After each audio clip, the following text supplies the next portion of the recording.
Introducing touch-free payments from PayPal, a safe way for your customers to pay.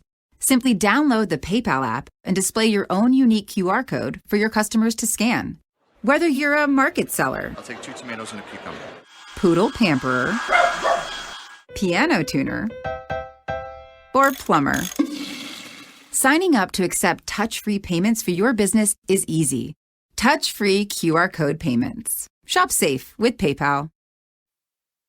Welcome to Camp Constitution Radio with your host, Hal Shurtleff. This show is heard on WBCQ The Planet every Monday and Thursday evenings at 7:30 p.m. Eastern Standard Time. You can also listen to it on our Podomatic page, podomatic.com, and just put in Camp Constitution. Not only do you get most of our shows, but you also have recordings of presentations by the late, great Samuel Blumenfeld, the pioneer and homeschool movement. We've been uploading them 2 or 3 a week, and they're really timeless gems that you can download and listen to and share. You can also get some of our shows on our YouTube channel, and of course our YouTube channel has lots of great videos on our activities at our annual family camp and during the course of the year at other venues. A lot of history. You've got Professor Willie Soon's presentations on climate change, on the hoax of climate change, and many, many others. So visit our YouTube channel and please subscribe. This show is brought to you by Camp Constitution, which, among other things, runs a week-long family camp, and this year's camp will be held in Plainfield, New Hampshire, not Massachusetts, although there is a Plainfield, Massachusetts. Plainfield, New Hampshire at the Singing Hills Christian Camp and Conference Center, and that will be held from July 18th to the 23rd. That's Sunday afternoon to Friday morning. It's about an hour north and west of Concord, New Hampshire, not too far from the Vermont border, White River Junction. And to learn more about the camp and all of the great things that we do there, visit our website, campconstitution.net. Now, this show, I'm going to talk a little bit about an organization that I recently discovered, thanks to Reverend Stevie Kraft. It is an organization called Every Black Life Matters. And it's the Christian answer to the Marxist, militant, racist, anti-American, I'm sure you can find a few other adjectives to describe it, Black Lives Matter. Now, Black Lives Matter was founded, I think, back in 15 or so, getting millions of dollars from corporate America to promote their form of hatred, their violence, in the wake of the George Floyd's death in Minneapolis back in May. They were in the forefront of rioting around the country, cities, actually around the world. Cities were burning, people were being murdered, in some cases little children,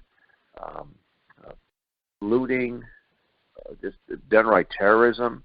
If they weren't looting and burning, they were terrorizing people in restaurants. They were walking in restaurants in the summertime and in the fall, just harassing people, telling them that you better chant this and chant that, or we're going to basically take you on, beat you up, or what have you. Not nice people. Boston, where I used to live, there was a couple of particularly odious Black Lives Matter leaders. One of them is Monica Cannon Grant, and this past summer, she was at a friend of ours, Rayla Campbell, a black woman who was running for Congress against Ayanna Pressley. So Rayla had a little standout with signs in the town of Randolph, not too far from Boston, and it was part of the district. And Monica shows up with some of her Black Lives Matter peaceful protesters, and what she said to Rayla, I can't repeat. Well, I could repeat, but I don't want to repeat. Just filthy, racist stuff. Rayla happens to have a husband who's white, and obviously children from that relationship. And the stuff that she said, had Rayla been a white woman married to a black man and a white person said that, that white person would have been hounded out of the city, rightfully so. Instead, only one little newspaper article about it in the Boston Herald, She never issued an apology. And she's getting the accolades of the leaders of the city of Boston and Massachusetts. She's a vile human being, and this is how she's rewarded for her hate.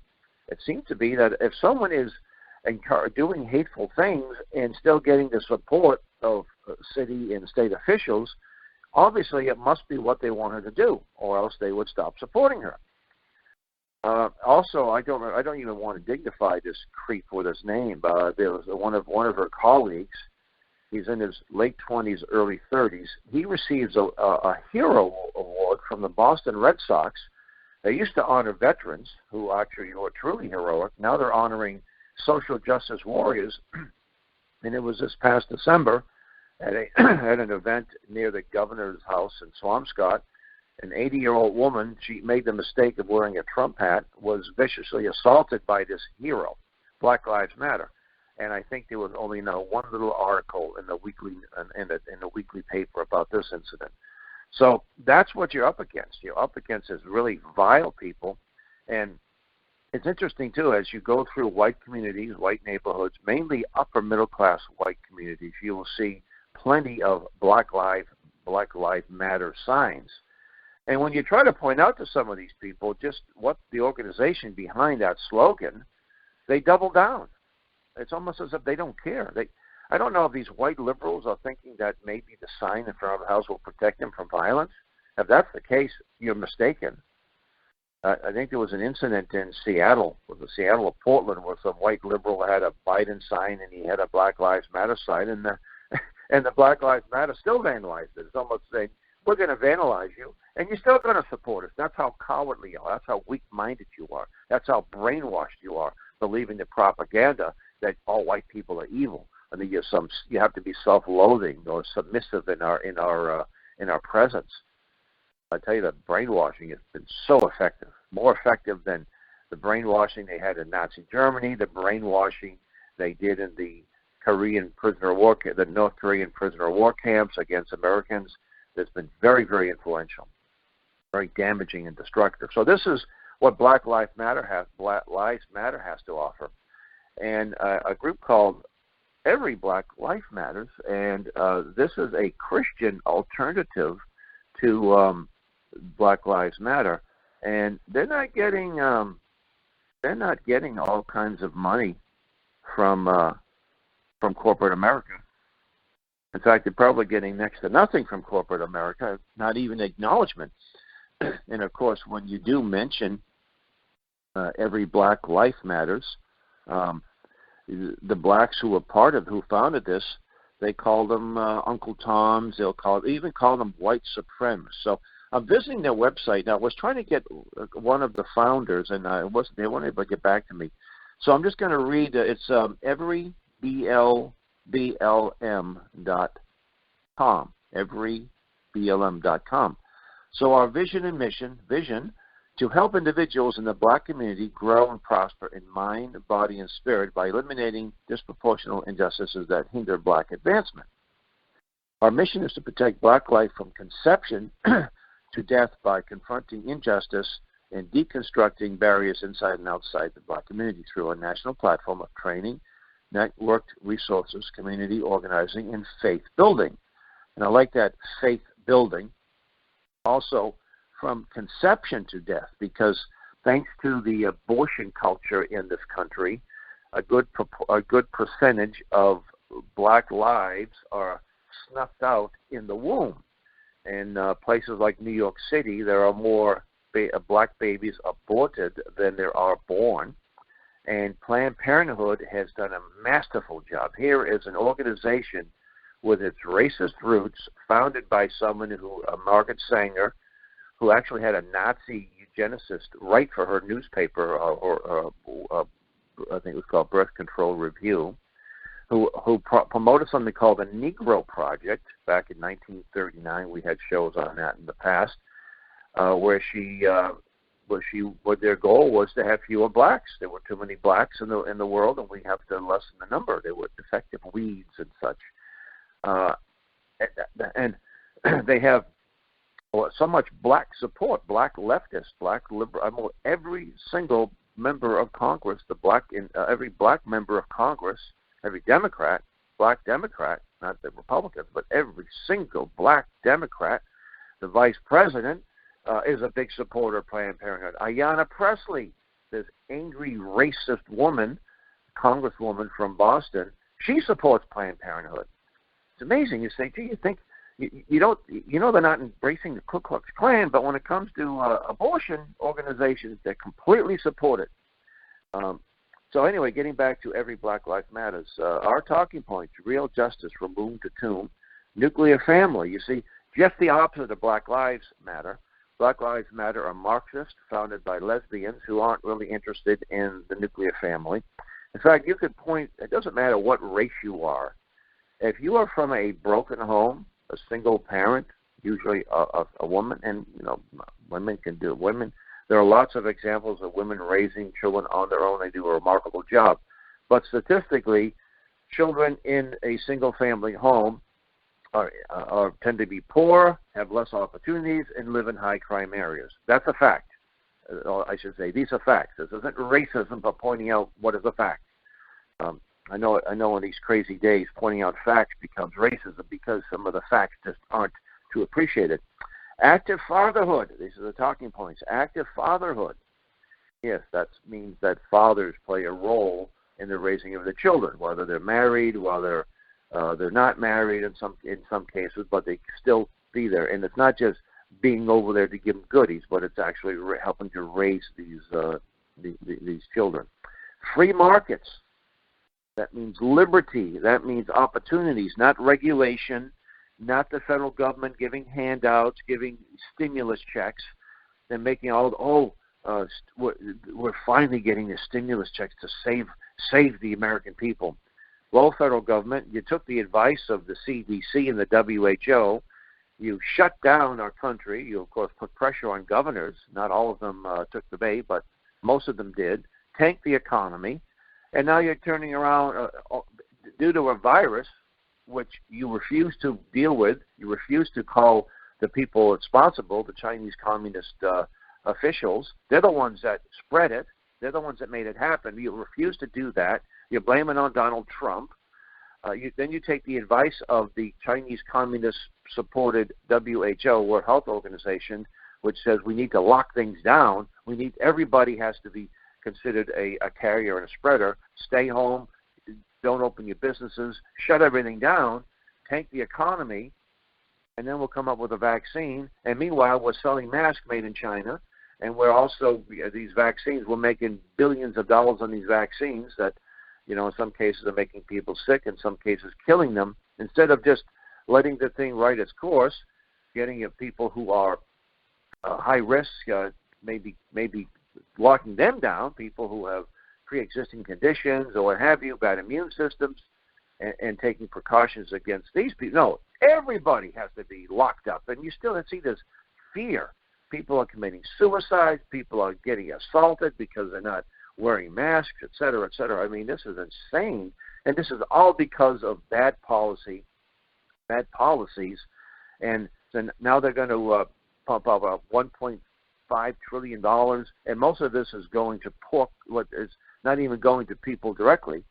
And most people don't realize the government can't just print money. They do print money out of thin air, but there's consequences. It's called inflation. So eventually, you already seen the gas prices go up because of the actions of Biden shutting down the pipelines and all that. So they say, oh no, that's got nothing to do with it. Well, if the prices are going up before he shuts I know sometimes it takes a while before an action, you can see the consequences of a government action. That means they're going to go much higher than they already are. So free markets, that's essential in the black community. In fact, it's essential everywhere because most people don't have an appreciation of the free market. Educational choice, and I think that choice should be homeschool. Nonviolence, isn't that good? True nonviolence. What do we mean by real justice?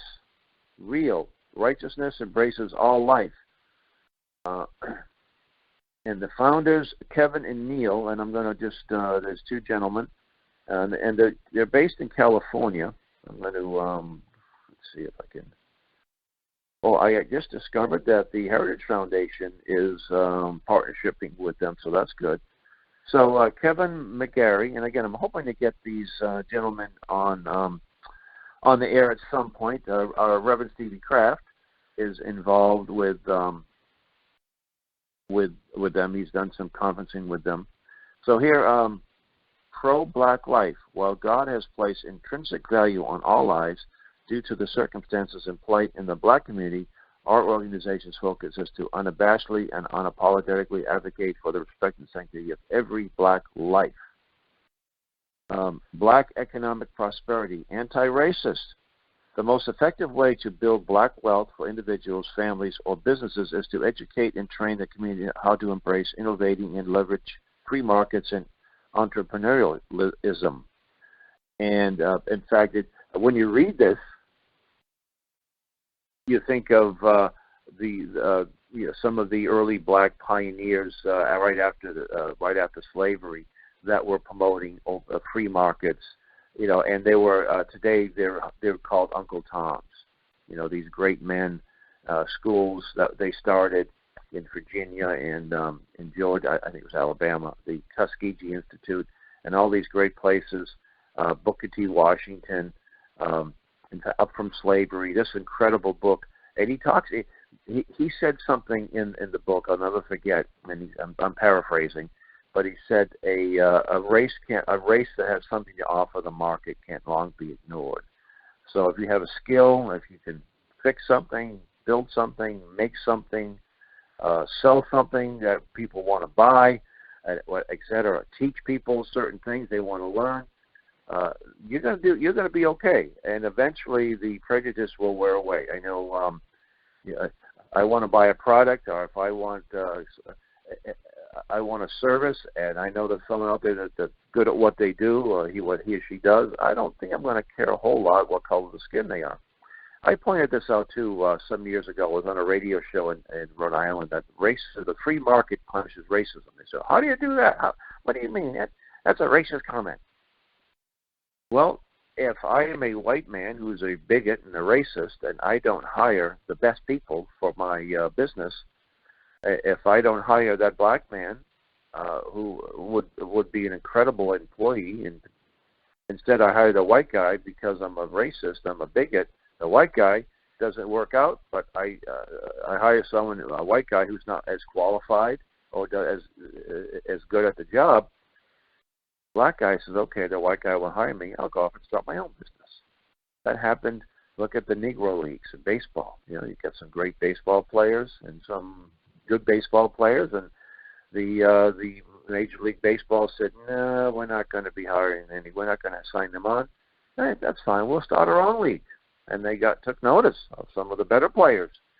And some of the better players end up playing for the major leagues. And after a while, that racial barrier went down, all because of talent and free market, you see. Also, there was many examples of that. I visited Motown in the museum in Detroit 7 or 8 years ago. And there was this young Black gentleman who was a little tour guide. The museum is in the original building that the Motown was founded. And it was a little house. It was a little, like a bungalow that the founder purchased. He raised some money from his family members, his siblings. And, I think $1,000 or $2,000. And within a few years, it was a multi-million-dollar operation. Anyway, he was telling us that there was a hotel in Atlanta that they had signed on to do some shows. And the owner of the hotel said to them, you know what, we're just going to cut your contract. We're not going to have you. We're all white and probably not. They don't appreciate Black music. Well, okay, they said, instead of ranting and raving and going to the government and going to Black Lives Matter didn't exist. Instead of rioting, and the free market approach. Several years later, they bought the hotel. They bought it, and they allowed anybody that they wanted to pay for the room and enjoy yourself. We don't care what color you are. And also, he was the young gentleman that was giving the tour. He mentioned that they were very popular performers. They were early on, they were very clean cut, and of course, great musicians and talented singers or what have you. And they were in high demand, and they had a bus that had Motown on it, and different buses. They would tour southern states and northern states. He said they had a problem in one, I think it was Alabama, where the Ku Klux Klan fired at the bus. He said, but it wasn't too much of a problem. We simply fired back and then left us alone. So not only did he promote free market, but he promoted the right to keep and bear arms. And I thought it was outstanding. So then it says here, high expectations. As long as there is fair play and transparency, there isn't a need for special privileges because of skin color. Blacks are not victims at the mercy of handouts from others. We can achieve well beyond existing paradigms and trends that connote law or margin expectations for a successful future. That's right. No, it's just, I'm black, that's why I can't succeed. And this affirmative action, so-called, I love how the left always puts on these nice words for more control over our lives. Affirmative action. We're affirming something. Isn't that good to affirm something? Affirmative action gives minority preferences. And so what happens, you have a successful black person and the jealous people in the community, oh, wow, you're only successful because of minority set-asides. You wouldn't stand a chance. And that happens all the time. And then some people say, yeah, maybe that's true. Maybe I'm only here because of I'm getting special treatment. Well, to make up for the treatment my father and grandfather received. Well, two wrongs don't make a right. You know, if people are discriminated in the past, doesn't make it right. If your brother's been discriminated, doesn't make it right for my brother to be discriminated against. You see, so and it also causes resentment. If I'm a white guy and I can't get into the medical school, even though my tests are good because somebody else is taking my seat who's not as qualified, yeah, that's going to cause resentment, and that's really the whole idea behind it all. They want to cause the left would love to have a race war in this country. That's quite a statement, but just look at the stuff.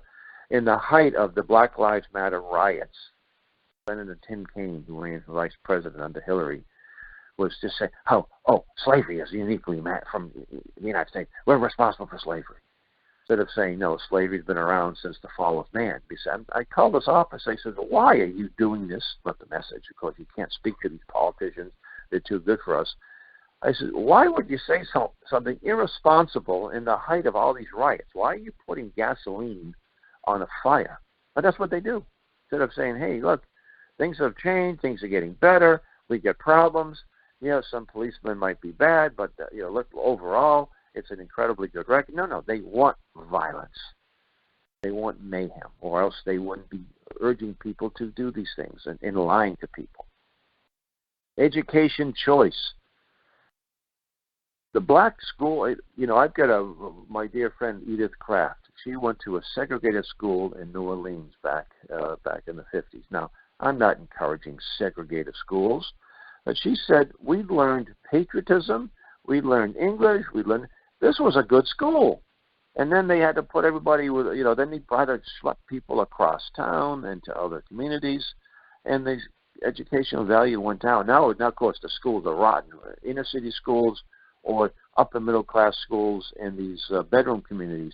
If they're government schools, they're all rotten, whether they have brand new computers or 2-year-old computers, whether the roof leaking or it's a brand new roof, whether they have a nice indoor pool or they don't have a pool. The schools are horrible places. And not only blacks but whites should get their children out immediately. Educational choice. Eliminating existing barriers that pose disproportional education, a lot of parental or educational choice, will help the black community realize the possibility of a better life, increase self-confidence, and develop more eager personal initiatives. And I, of course, would encourage homeschooling. And there are black homeschoolers that blacks homeschooler groups. Now, homeschooling is for everybody, but I would think that some blacks have different challenges, obviously, that maybe whites don't have.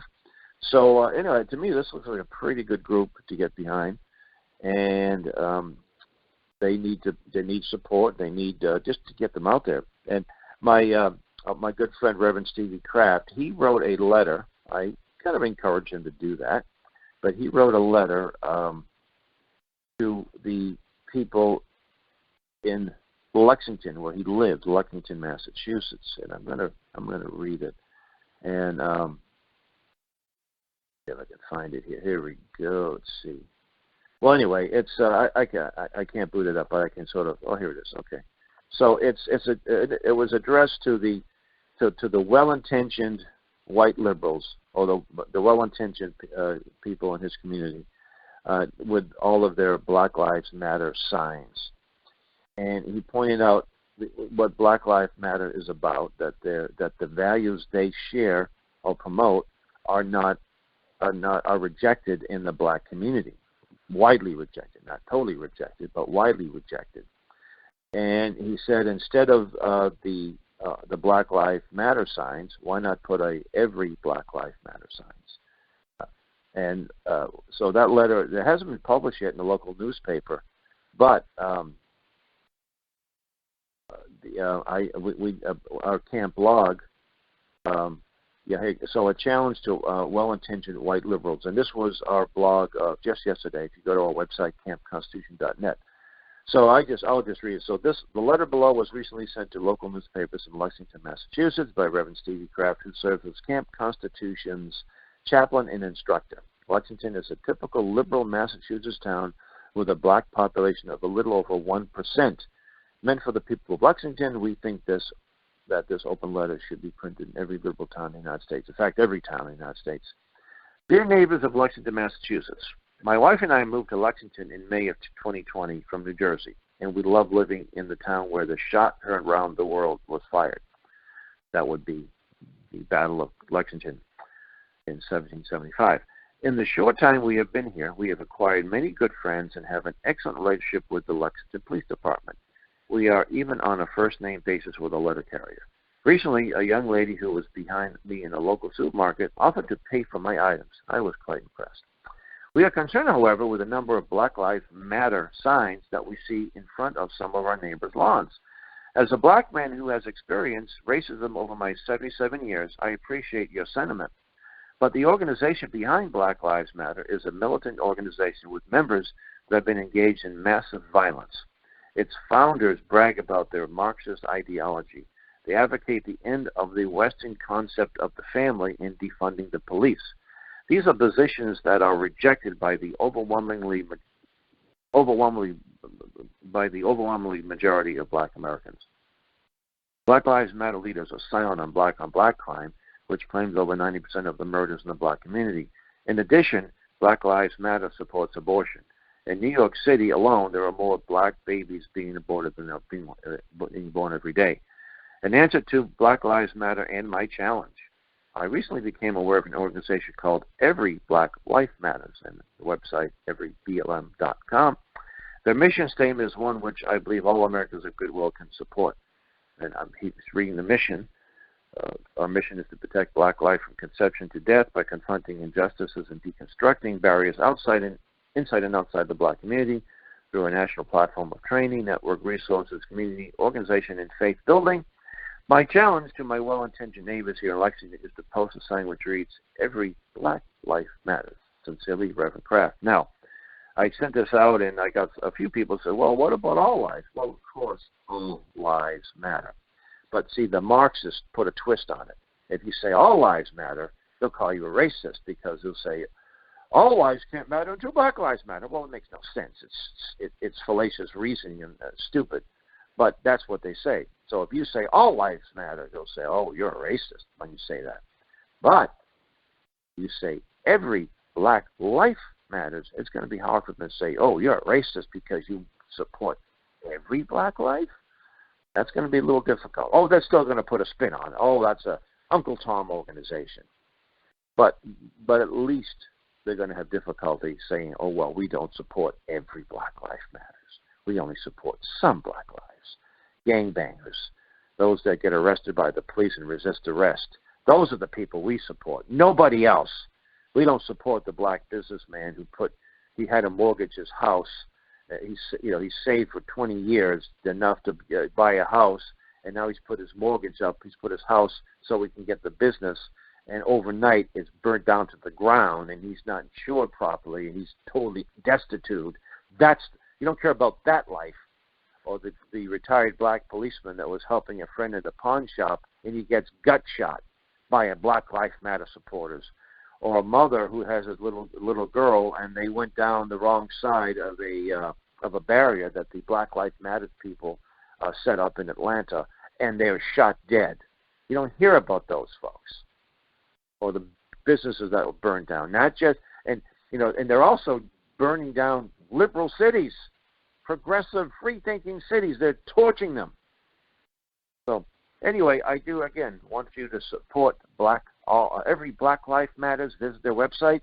Also visit our website, campconstitution.net. And with that, until next week, may God richly bless you. Introducing touch-free payments from PayPal, a safe way for your customers